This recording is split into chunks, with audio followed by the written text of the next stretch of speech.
Hello, I'm Darryl Learie, and I'm hoping Dr. Phil gets to see this video. I have prepared my personal address to Dr. Phil. My personal message to Dr. Phil. Dear Dr. Phil, I would like to share on your show my story of how I was severely bullied in high school from 1989 to 1992. And how the effects of that bullying had negatively affected me long into my adult life. Bullying has received much media attention and resulted in countless online discussions. The awareness concerning bullying has never been greater, and yet, despite all this, bullying still remains a big problem and an epidemic. We even know that the gravity of being bullied can be so great that the result is death. There is no shortage of stories of those who committed suicide because they could no longer cope with the bullying they endured. And yet, the persecution of adolescent lives continue in our schools. Bullying does not just exist in the schoolyard. We have bullying in the workplace. Domestic abuse is a form of bullying. Elder abuse is a form of bullying. Racism is a form of bullying. We have bullying in families. We have too many adults who believe that the only way to get their point across to others is through verbal and physical aggression. And for the most part, bullying is first learned and experienced in our schools. That is why I believe that bullying needs to be targeted at the elementary, junior high, and high school level. This is my argument that the anti-bullying movement is a fight that must be continuously fought with awareness, education, and discussion, especially at the school level. The bullying issue must be continually revisited with new paradigms and progressive solutions. My story is one of many that deserves to be heard. I believe that through the telling of my story, people will come to learn that the bullying of an individual has a negatively powerful impact that extends far beyond the individual bullied. Its corrosive impact can influence family, friends, future relationships, generations yet to be born, the economy, and society as a whole. And I believe that my life story is a good illustration of that truth. Society suffers a great loss every time a person drops out of high school because they were bullied. That is one less person who could have become a doctor, an engineer, a scientist, an educator, a writer, or even an entrepreneur. Consider the cost society pays when a person cannot contribute their full potential because they have been traumatized by the bullying they endured and left to suffer from debilitating social anxieties and chronic depression. How can a person have healthy relationships when their self-esteem, self-worth, self-confidence, and overall self-concept has been damaged by bullying? How can a parent with low self-esteem, low self-worth, and low confidence possibly raise children who have high self-esteem and are confident? Do their children not also become potentially vulnerable to the same fate? I know from my own experience of being bullied that a number of self-destructive beliefs were cemented into my mind. Beliefs that were reinforced by one reality.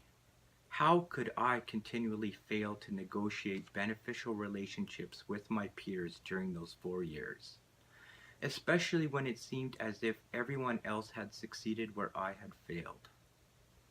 Some people may argue that I should no longer be affected by something that happened 20 years ago. However, the problem is that those same self-destructive beliefs don't necessarily disappear when high school ends. Rather, those beliefs shape every decision and action you make going forward in your life. Every life choice becomes inherently influenced by a need to fill an emotional void suffered. The need for self-assurance, the need for social acceptance, the need for recognition, the need to be loved, the need for attention, and so forth. The result is often a series of dysfunctional relationships and ill-fated coping mechanisms, all of which simply introduce new mental health issues. I believe that it is during adolescence when the mind goes through its heaviest psychological development, and that this psychological development is cemented in the mind for better or worse, when the brain itself is also finalizing its own physical changes. And it seems fairly evident to me that if this stage of heavy psychological and physical development is negatively influenced, then what results is a dysfunctional adult mind. I also believe that it is during adolescence when people develop and finalize their self-concept, who they are, their role in society, how they're perceived, their purpose, and so forth. Adolescence is a critical life-changing period of development. Dr. Phil, I have tried my best in my message to you to illustrate what I think are valuable truths that I have learned from my experience with being bullied. All I wish to do is share my bullying story and share how the bullying I endured impacted my adult life on your show. I have worked hard on being proactive in what I have learned about bullying and its effects. I have shared with you by email and mail all of my previous anti-bullying efforts along with my blogs and YouTube videos I have done on bullying.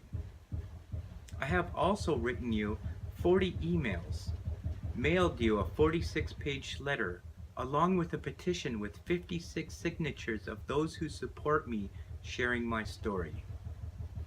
And I have yet to receive a reply.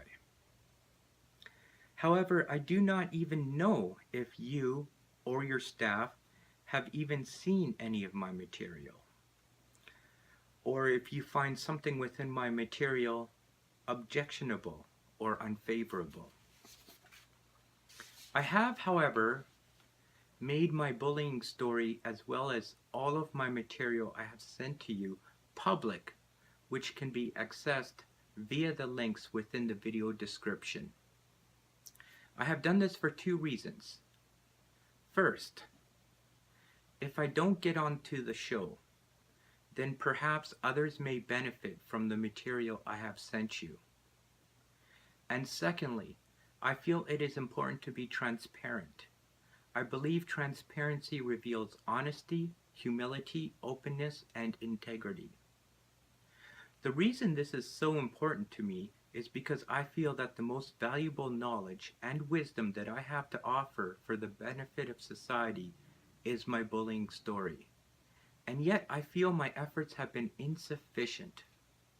However, you have the capacity to reach people, and I believe that your presentation of my story will be far more effective than my own. I understand that you receive tens of thousands of letters in any given period from so many people needing your help. But if you do give me a chance, I feel you would also be giving me great purpose in my life.